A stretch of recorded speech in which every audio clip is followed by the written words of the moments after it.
Bonjour, chers frères et sœurs, fidèles abonnés de la parole de Dieu au quotidien. Que le Seigneur, par la grâce de notre Mère la Vierge Marie, vous comble de joie et de bénédiction. Merci pour vos likes, merci pour tous vos encouragements et pour vos messages qui nous permettent de pouvoir booster l'évangile au cœur de ce monde. Bienvenue à la parole de Dieu au quotidien.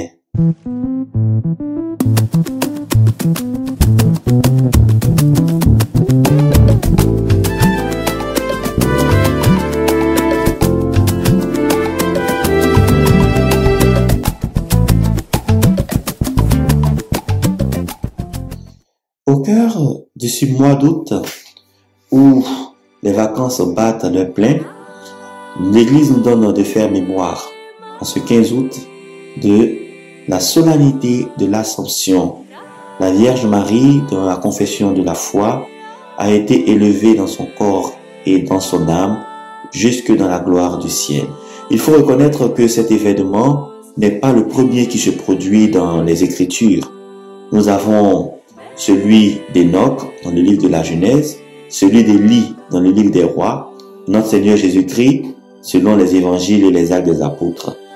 Marie vient donc à la suite de ces grands témoins pour révéler que l'amour de Dieu et la vie éternelle sont de véritables réalités.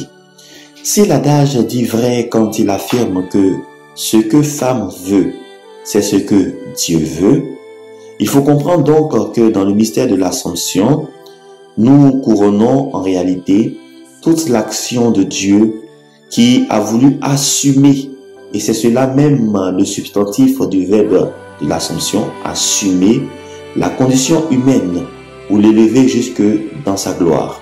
C'est la raison pour laquelle les tests qui nous sont proposés aujourd'hui nous permettent un tant soit peu de comprendre ce mystère que tous nous sommes invités d'une manière à vivre. Car c'est quand notre vie est assumée par Dieu que nous sommes en mesure de lui ressembler pour connaître sa gloire.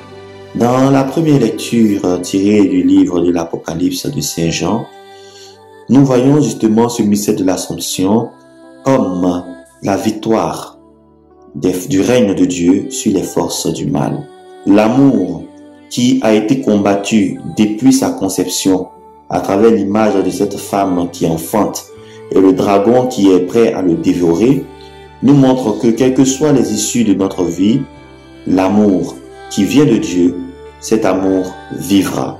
Cet amour ne sera jamais mort, il sera toujours vivant et il portera toujours un fruit dans le temps. L'Assomption apparaît donc comme une étape décisive dans le combat entre le règne de Dieu et le monde des ténèbres. Il ne faut pas se leurrer dans ce monde. Il existe effectivement des forces nuisibles qui veulent empêcher l'homme de connaître le vrai bonheur. Il y a cependant aussi des présences et des forces visibles qui sont en sa faveur. Raison pour laquelle, avec l'Assomption, nous comprenons que l'amour qui vivra donne la victoire. D'où l'occasion de rester toujours dans cette option de l'amour. L'amour qui s'est manifesté sur la croix a déployé toute sa puissance dans la résurrection. L'Assomption de la Vierge Marie est donc le prolongement des effets de la résurrection du Christ.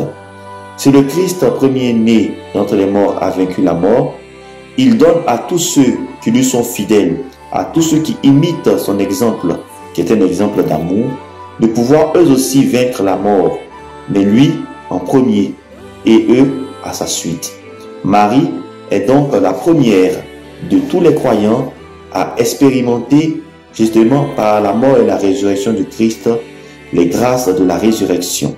L'amour vaincra. Dans l'Évangile, nous voyons justement dans l'Assomption l'accomplissement de toutes les promesses divines qui ont été faites à la bienheureuse Vierge Marie. C'est à travers ces promesses, nous voyons toute la fidélité quotidienne de Marie qui s'est totalement consacrée à Dieu dans son plan pour risquer son oui à ces imprévus, pour marcher à travers le clair-obscur de la foi, même quand elle ne comprenait pas, elle a gardé cette confiance à Dieu.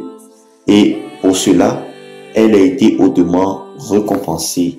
Ce récit de l'Évangile qui relate l'épisode de la visitation de Marie mérite de relever des points, entre autres la charité fraternelle qui déborde du cœur de Marie. On sait tous que les premières maternités pour une femme constituent un véritable changement de métabolisme. Sa pression artérielle monte, elle a des vertiges, elle a des nausées, parce que elle ne vit plus seulement pour une personne, mais pour deux personnes. Alors, dans ce moment de malaise, Marie va se rendre en hâte pour aller se réjouir du bonheur de sa cousine Élisabeth.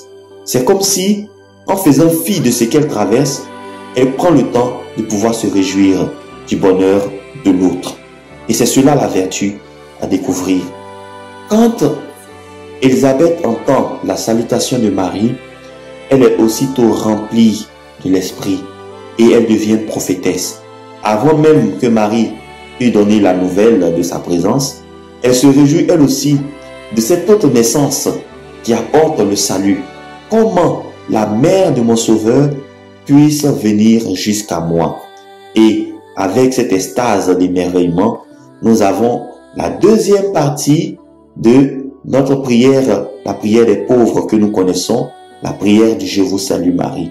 Tu es bénie entre toutes les femmes et le fruit de ton sein est béni.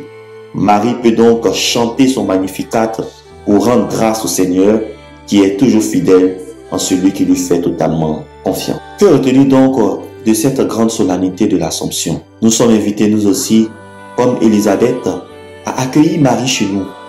Accueillir Marie chez nous, c'est une expression qui vient 3 fois dans l'Évangile. D'abord, Joseph à la demande de l'ange. Ensuite, Élisabeth qui l'accueille comme nous le voyons dans l'Évangile du jour. Et enfin, au pied de la croix, Jésus lui-même qui confie à sa mère le disciple bien-aimé. Ce disciple qui n'est pas nommé.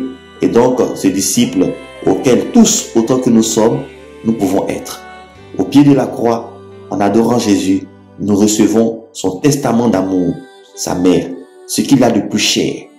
Célébrer l'Assomption de la Vierge, c'est prendre donc Marie chez soi. Prendre Marie chez nous, ce n'est pas seulement avoir toutes ces statues mariales avec ses différentes déclinaisons, en gardant toutefois un cœur aussi noir que le charbon. Non.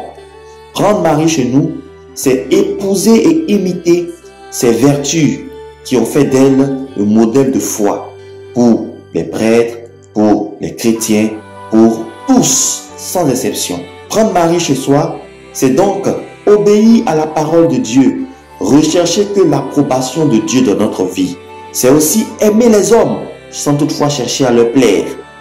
Donc, c'est être gentil, être bon, tout en restant lucide et fuir la naïveté. Prendre Marie chez soi, prendre Marie chez nous, c'est aussi apprendre à développer les vertus, c'est-à-dire les qualités qui constituent sa personnalité, l'humilité et la patience.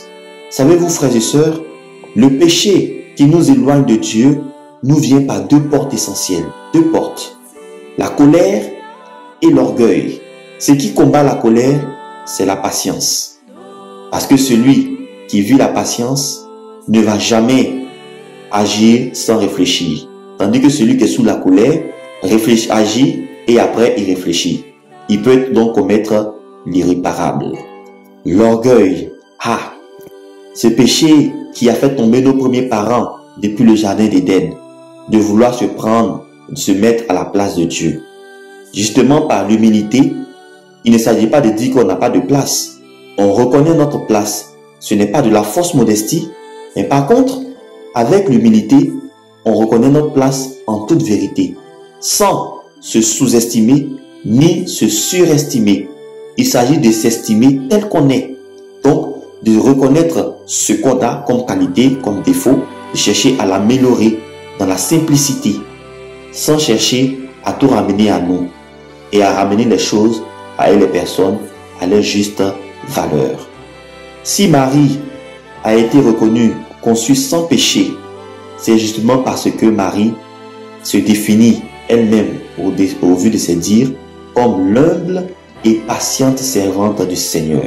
Elle sait être patiente et donc elle ne prend jamais de décision hâtive qui pourrait peut-être la conduire dans une impasse où elle aurait commis l'irréparable. Marie sait être humble parce qu'elle reconnaît sa place et elle sait apprécier aussi ce qui vient des autres. Marie, humble et patiente, nous montre donc le chemin de la sainteté. Et c'est la raison pour laquelle elle est présentée comme modèle de foi. Pour conclure, je pourrais donner un conseil, non pas du dimanche, mais un conseil du jour, même si cette solennité nous donne l'allure d'un dimanche.